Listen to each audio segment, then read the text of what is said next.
Bridget is with me. Good report, Bridget. Do you think this thing is going to go to an actual vote? In all honesty, talking to some of the people in the anti-euthanasia lobby, it doesn't look like it. This is the third time that Francine Lalonde has delayed the bill. Originally, it was supposed to happen in November, then in December, and then in February. But then when Prime Minister Harper prorogued Parliament, it got bumped back, and that's why today is the first hour of debate.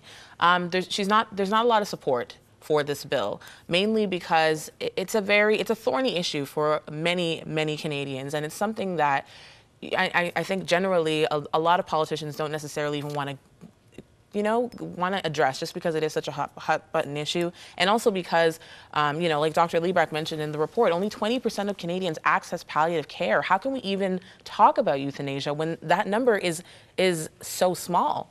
I was interested in what he said about Canada having an excellent birthing system or culture, but not so good on the palliative side of things.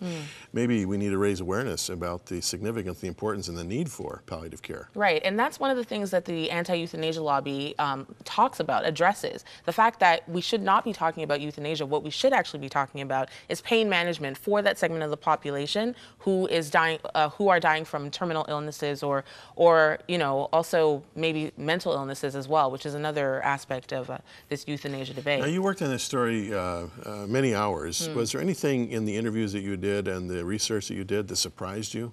Anything that kind of blindsided you?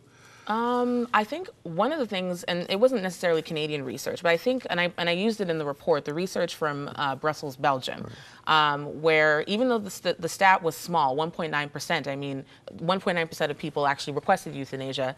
I'm sorry, euthanasia happened 1.9% of the time, but only in 1.8% of those cases, the patient did not give explicit consent. And that is just mind-boggling, that you are taking somebody's life and they have not explicitly told you that this is what they want. That, in 2009, that is just mind-boggling. Yeah.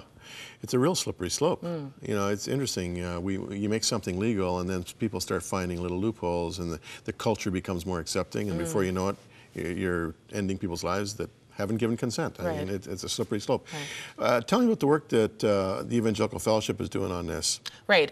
They actually have devoted an entire section of their website to euthanasia. So they have the history, the background, they have information for the bill, and they also have information on where you can contact your local MP. So, I mean, there are people who don't necessarily know the details of this debate, and that's where you can go to find out information. Yeah, no, there's the website, evangelicalfellowship.ca. So you can log on to that one, friends, and access this up-to-date information.